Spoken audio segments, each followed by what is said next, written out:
Good morning, it's MJ, the creator of the Crow Tarot.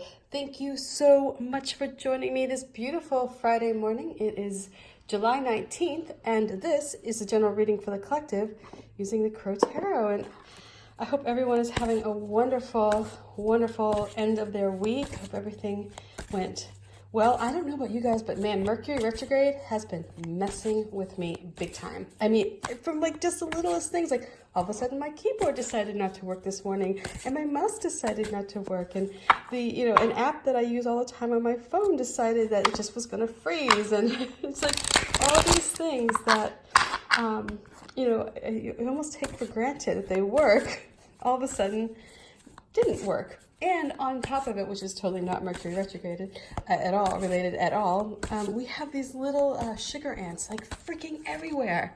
And I don't know where they're coming from. But anyway, let's see what the cards have in store for us today. So let's start with the foundation card, and that's that energy that brought you to this moment in time. And if anybody has a good way of getting rid of sugar ants that does not require poison, I would love to know that. So I looked online. I only found a couple things that just did not seem effective, but I could be wrong. So let's see here.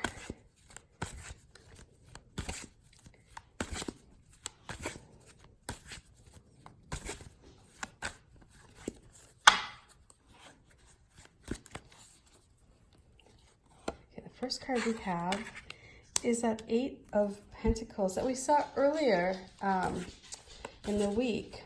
That energy of being a perfectionist, of dialing something in and really like honing in your skills so that when you're ready to present whatever it is that you're working on to the world, you feel confident, instead of perhaps feeling as though you're not prepared. This is really being prepared. Okay, the next card we have is this Five of Swords. Let's see how this plays out. I think I'm picking this one up, but let me see what the advice comes back. Sometimes I get these little messages in my head and they're just like, this is what this means. It's like, it literally is like, like something is just saying, this is the story here, Morning Glory. So let's see. Yikes. Interesting. Okay. I think I've got this one loud and clear here. So here you are in this past position of really working your hardest. You're doing everything you can so that you're dotting your I's, you're crossing your T's, you're making sure that whatever it is that you present is done in a way that was thoughtful, that was concise, that covered everything. There was no stone left unturned here. This is you really taking that time to put in the effort and to make something work. And this, whatever this may have been, whether, this was a project that you were working on where you really put your whole heart into it. This may have been, it could have been anything. It could have been a painting or, anything where you put yourself really out there and you weren't going to settle. You weren't about to negotiate for what would be good and bad. It's like you were just like, you had a vision in your mind. It was non-negotiable, and that's how it was going to be. And so you just worked really hard at it, and people took notice at your hard work, and and they appreciated how hard you you focused on whatever this was that you were working on.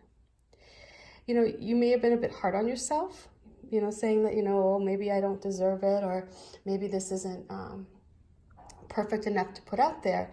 And so that would have been the energy that you would have sort of like presented to the universe, right? This like, I'm working my butt off, I'm working really hard. But if you don't feel like you're worthy of it, if you don't feel like, oh, well, I'm good enough to put it out there, that may be sending the universe a mixed signal. So you may be saying, hey, I really, really want this. I've been working really hard, but I'm not ready yet, right? So here at this Five of Swords coming in here, this is going to be perhaps you're going to attract somebody who's going to see your hesitation to put your stuff out there, to present yourself completely without fear of being judged, happy with the progress you've made.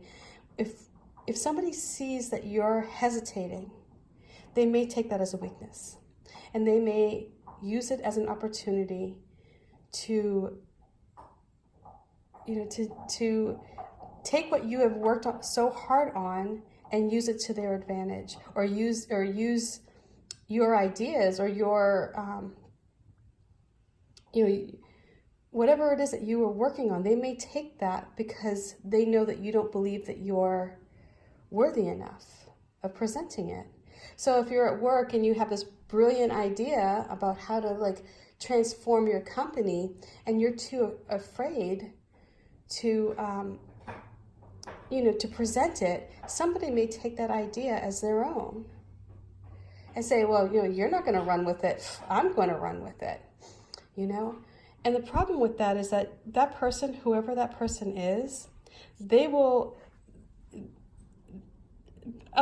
going to get away with it. Other people will know, well, you couldn't have had that brilliant idea, or yeah, you may have had that idea, but really, where did it come from, right? So it's not that you're not going to be acknowledged, because at some point your work will pay off.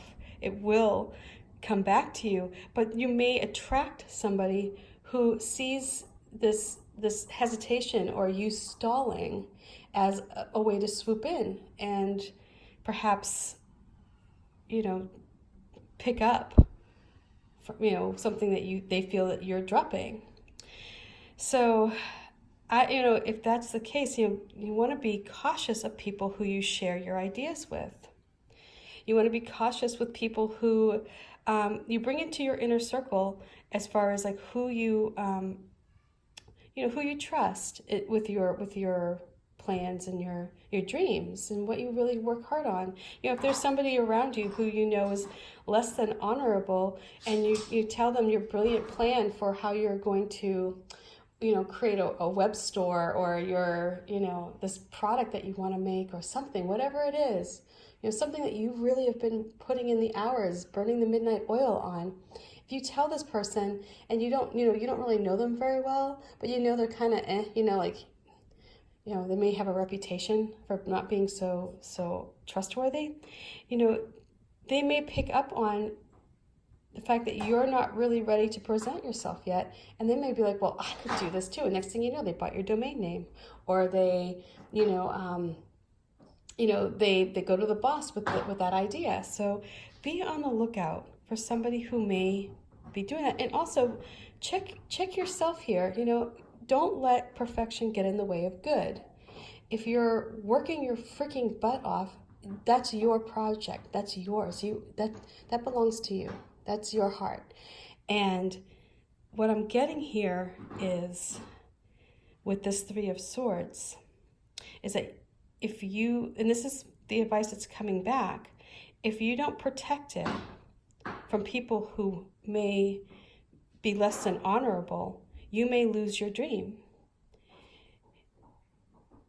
So, or it's you may have to let go of it, or say goodbye to it, because it may fall into the hands of somebody who's less than honorable. So the message I'm getting here with these cards, and again, this is just the advice card, so this is not what is happening, this is the advice. So, and this is not what is happening, this is what you're attracting.